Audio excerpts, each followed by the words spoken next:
Hello guys, ito naman pala yung ginagawa ko sa ngayon. Yan, di ba? Ang ganda ng kulay niya. Same pa rin yung last time na stitch yung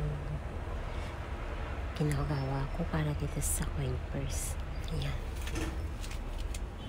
Siya, chainan tayo ng 2 and then lagay dyan sa next double crochet stitch.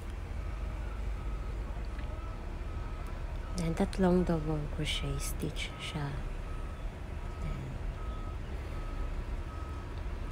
Ang ganda ng design nito. At syempre, maganda din ang kanyang kulay.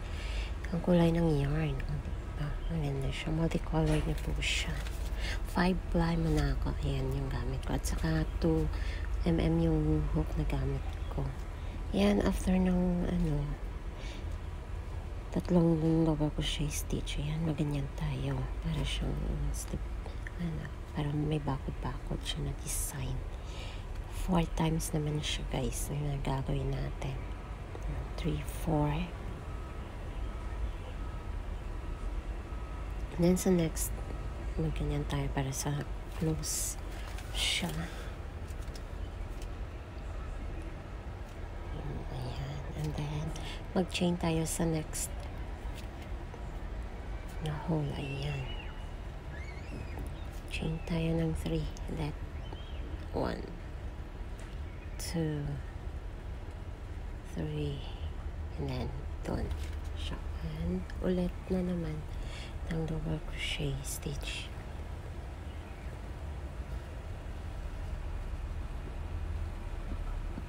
So, ngayon yan palang parang fave ko na siya na stitch.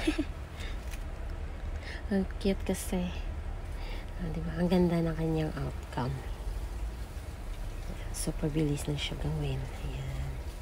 Papabagal lang sa akin is yung yan. Kahit mabagal man or okay lang basta matapos pa rin siya. Ayan. Dahan-dahan lang. Then ulit na naman ganun siya. 4 times. 2 and then 3 and then 4.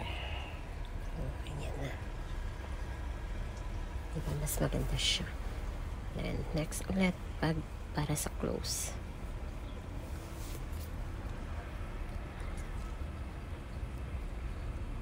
Diba, and then sa next, mag-chain tayo ulit ng 3 sa next siya, guys. Yan. Super ganda niyan. Diba, ang ganda ng kulay niya. Yay, ang ganda.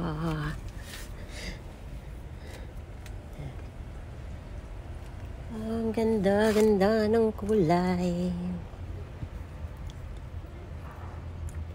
Abangan pag matapos, mamayang gabi tatapusin ko na siya kasi malapit na siyang matapos. Yan yung video ko, hanggang dyan lang ako. Yan, kaya to be continued siya mamaya. Saka para makapagsimula na naman ulit ng panibagong handmade na coin purse. Ibang kulay na naman siya guys yung gagawin ko, pero same pa rin yung design. Yan.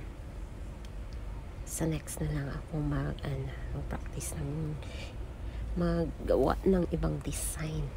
Sa ngayon, yan lang muna. Yan pa rin ang gagawin ko. Yan. May 3 kasi yung gagawin ko. Magkakaiba lang yung kulay.